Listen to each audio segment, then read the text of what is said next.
Hai, masih bersama saya, Mr. Z, bicara. Tentu saja bicara tentang kebenaran, berdasarkan fakta, data, dan realita. Teman-teman, Nikita Mirzani saat sidang menyampaikan, ini saat sidang deh ya teman-teman ya, bahwa setelah dia melaporkan terkait dengan rekaman itu ke KPK, Nikita Mirzani sudah mendapatkan surat panggilan dari KPK. Itu yang diucapkan oleh Nikita Mirzani saat sidang. Demikian juga saat konferensi pers, menyampaikan kepada wartawan bahwa surat panggilan sudah datang di rumah, kata Nikita Mirzani, gitu ya. Tetapi kemarin ya surat kabar banyak sekali dari berbagai media mengatakan bahwa KPK membantah adanya surat panggilan tersebut. Jadi jelas ya, kalau KPK sudah membantah artinya tidak ada surat panggilan kepada terdakwa Nikita Mirzani. Kalau tidak ada surat panggilan dari KPK, terus surat apa yang datang ke rumah Nikita Mirzani? Surat apa?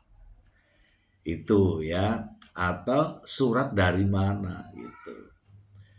Ini supaya clear ya teman-teman ya, supaya clear. Nah, kemudian ada pernyataan dari pengacara, ya, kuasa hukum atau penasehat hukum dari Nikita Mirzani yang mengatakan membenarkan adanya surat dari KPK. Surat apakah itu? Nah itu. Mari kita simak supaya tidak menjadi fitnah. Langsung. Oke, thank you ya Bang Usman, izin Bang. Ini kan kemarin juga di persidangan kan ternyata bahwa Nikita memberikan statement bahwa dia akan dipanggil ke KPK. Nah, ini abang garis bawahi dan abang ini aja. Abang pertebal apakah benar akan dipanggil atau memang seperti apa nih Bang di KPK sendiri? Ya, baik, terima kasih. Assalamualaikum warahmatullahi wabarakatuh. Selamat sore ya rekan-rekan semua, rekan-rekan media. Kemarin memang betul di persidangan menyampaikan bahwa ada panggilannya dari KPK. Itu surat ya, kita menerima surat dari KPK ya, terkait dengan pemberitahuan untuk melengkapi dokumen pendukung ya, terhadap pengaduan yang pernah Nikita Mirzani sampaikan ke KPK ya. Kemarin di dalam surat itu KPK menyebutkan kepada pengadu ya, dalam hal ini Nikita Mirzani, pada saat itu diwakili oleh tim penasehat hukum juga, diberitahukan untuk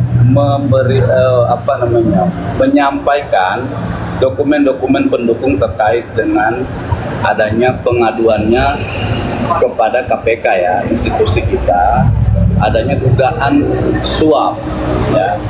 Nah, itu kemudian dikonfirmasi KPK kepada Nikita Mirzani untuk diharapkan melengkapinya terhadap hal itu. Nah, artinya apa? Artinya memang kami berterima kasih dalam hal ini kepada KPK juga ya, sudah memberi respon terbaik ya, respon yang cepat kepada pengadu ya, untuk ditindaklanjuti aduannya atau laporannya yang sudah pernah disampaikan ke KPK beberapa waktu yang lalu.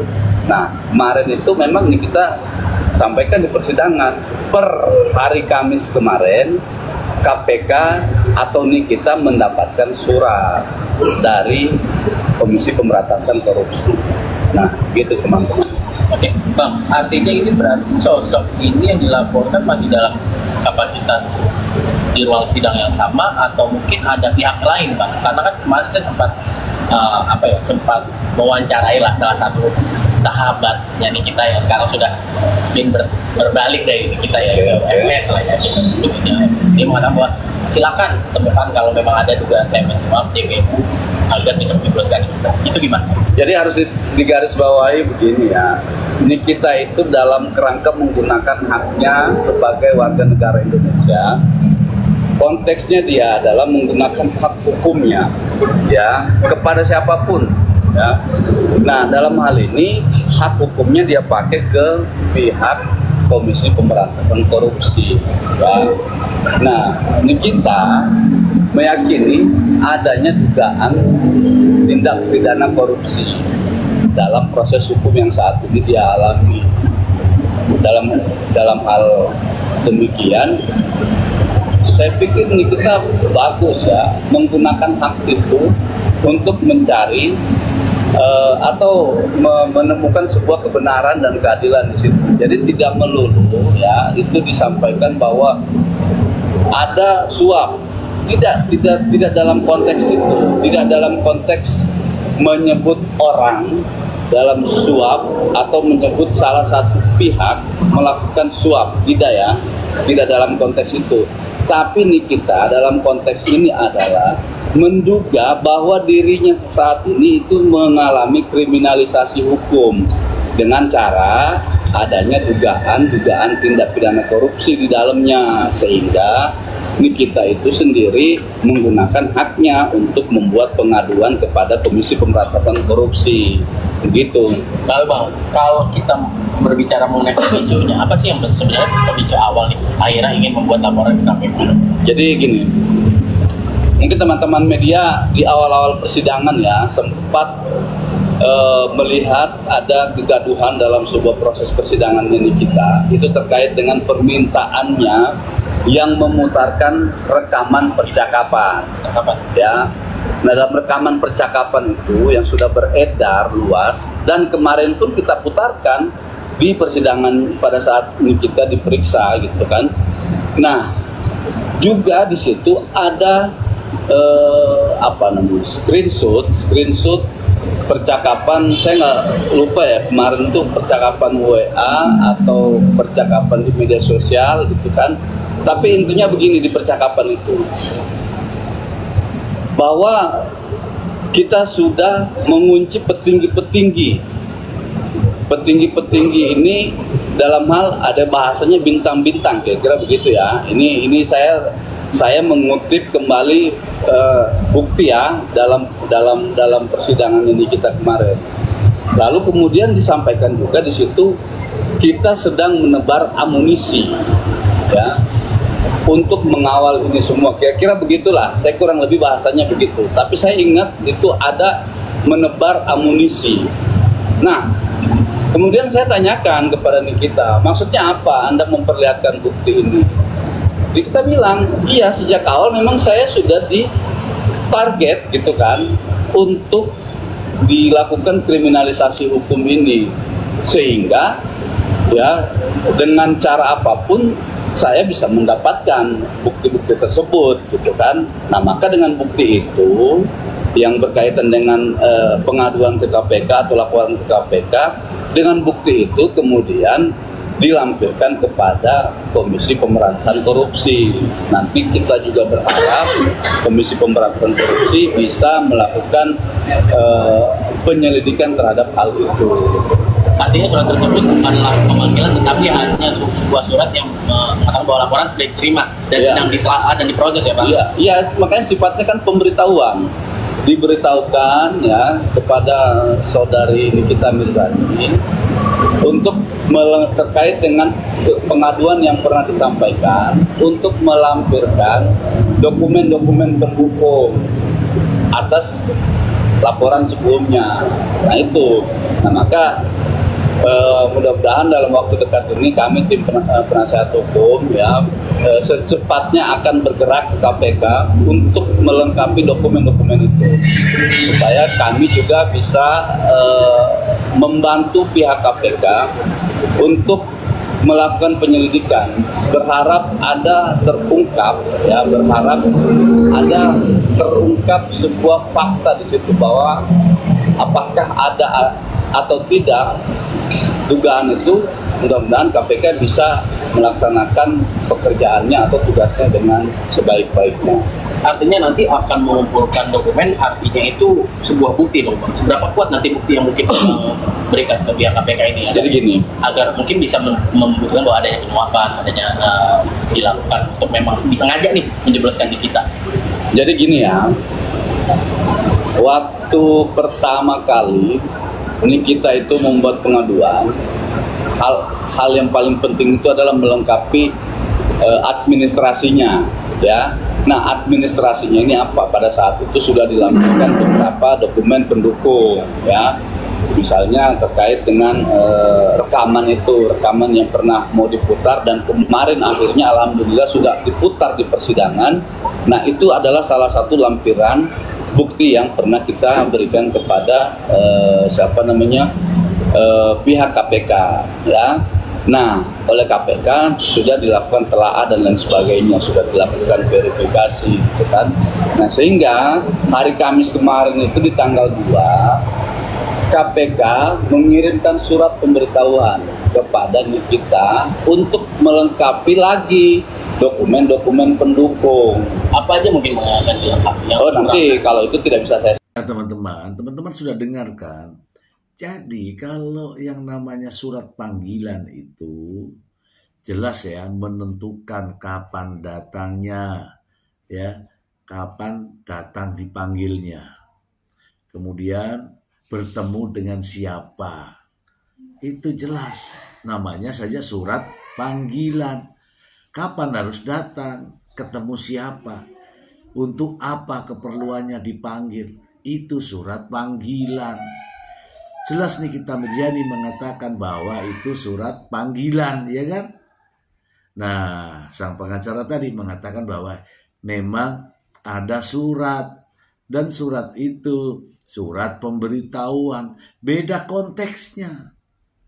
Surat pemberitahuan untuk melengkapi dokumen-dokumen yang diperlukan terkait pengaduannya. Nah, kalau dokumen-dokumen yang harus dilengkapi, itu artinya tanggung jawab daripada pihak Nikita Mirzani. Adakah bukti-bukti lain selain itu, supaya tidak hanya rekaman saja? Ada bukti lain, misalnya video, foto, atau mungkin ada bukti transferan, karena ini kan berkaitan dengan suap. Itu jadi tidak mudah ya menuduh orang seperti apapun. Kalau buktinya nggak kuat, jangan akan merepotkan diri sendiri. Kalau bisa membuktikan mungkin gak ada masalah. Masalahnya sekarang kalau tidak bisa dibuktikan, kalau itu hanya sekedar omong kosong, kalau itu hanya sekedar rekaman yang dibuat-buat tapi tidak ada buktinya, nah itu yang repot. Nah sekarang tanggung jawab ini Nikita Mirzani harus melengkapi buktinya. Ya melengkapi buktinya itu tidak harus datang. Silahkan dilengkapi apa yang dibutuhkan oleh KPK. Kalau itu benar ada kejadian. Itu persoalannya. Nah kalau tidak benar itu namanya fitnah. Ya kita tahu sendiri ya, akhir-akhir ini kan menjelang putusan ya. Menjelang putusan, fitnah itu makin banyak. Ada jaksa disuap, hakim disuap. Itu sudah sejak lama. Bergulirnya sidang ini itu sudah terus itu. Suara-suara sumbang ya. Ada BCA, somasi. Semua disebut. Nah, kalau semua disebut ini tujuannya apa? Kalau untuk membebaskan ya teman-teman ya. Sebenarnya mudah saja. Kalau tidak melakukan pasti bebas, ya kan? Kalau tidak melakukan tinggal dibuktikan. Kalau tidak menerima uang 4M pasti bebas, ya kan? Gitu. Kalau tidak melakukan percakapan pasti bebas. Kalau tidak melakukan penghinaan atau menyerang harkat dan martabat pasti bebas. Bisa dipastikan bebas kalau itu tidak dilakukan. Nah, masalahnya kalau dilakukan, ya itu urusan lain. Makanya inilah yang sedang terjadi, sehingga kebenarannya ada di proses persidangan.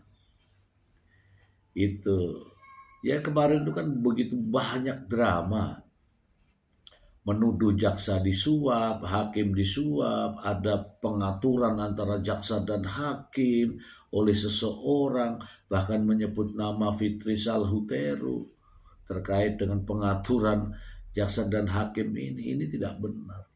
Ya, ini tidak benar. Dan tadi sudah dijelaskan juga ya sama penasihat hukumnya, bahwa yang datang itu surat pemberitahuan, itu beda konteksnya.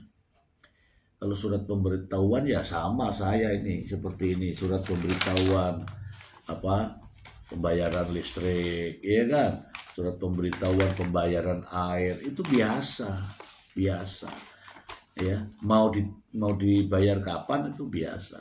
Tetapi kalau surat panggilan itu ditentukan jamnya kapan, harinya kapan, tanggalnya tanggal berapa. Itulah yang konteks daripada surat panggilan. Begitu teman-teman ya. Jadi apa yang disampaikan Nikita Mirzani di ruang persidangan dan pada saat konferensi pers ternyata tidak bisa dibuktikan karena KPK tidak merasa memanggil. Lalu siapa yang memanggil? Ya saya tidak tahu, mungkin saja KPR, ya mungkin, ya kan. Itu sih dari saya, informasi untuk Anda. Semoga bermanfaat. Terima kasih. Bye.